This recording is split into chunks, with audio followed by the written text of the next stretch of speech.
او ویډیوګانې ورکو یا موږ د جشن آزادۍ او تقریب په حوالې سره نو زموږ اکثر وروڼه چې کوم مسافر دي یا په چاپېرچل کې په کمنټ کې راشي ډایرکټ وایي د باجوړ واقعه باجوړ کې وایي سره روان دي او تاسو څه دا یو غټه ایشو روانه ده. زوم تجدمي خان سے د ویم د شامل خپل هغه یو فراست لري چې هوټل ځل کمزور یم. زه خبره دا کوم ما چې په کوم خار باندې زما پیدایش شوه دی په کوم خار باندې ما خړزوسي کړی دي په کوم خار باندې زما ماشاءالله چې کوم دنو تربیت شوه دی نو زه په پاکستان کې پیدا شوی یم د پاکستان په ځمکه باندې ما خړزوسي کړی دي د پاکستان د ازادۍ ورځ د چې هغه 14 اگست هغه ډیبیټ ته نه ځم چې موږ فکري غلامان یو سیو هغه ځان له یو خاص مبایزي دي خو موږ دا اقرار کوو چې په اساس باندې زما وطن دا آزاد شوی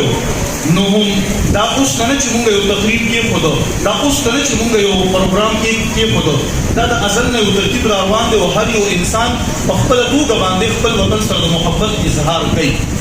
نو کومه 14 اگست یو تقریب کې خود او تاسو ته پته چې د باجوړ حالات دي موجوده په دې کسانو کې ماته یو کسيات کوي چې د باجوړ په واقع باندې غمجن دي دا څو موږ سره لرو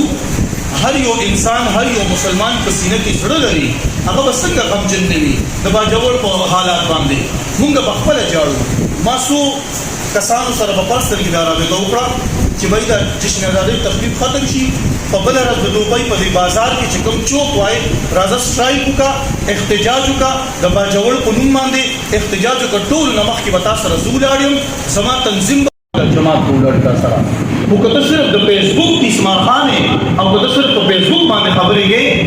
نو مهرباني کوي خپل شه او کته وای چې د غمجن یم په باجوړ باندې نو راځه بسم الله او سبا د بازار ته ورځو چې احتجاج کو سټرایک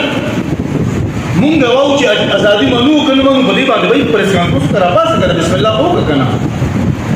نو کولاو خبره نشو کولای او چې څوک یو تقریب کوي خپل وطن سره د محبت اظهار کوي نو هغه هم نه پریږدي کار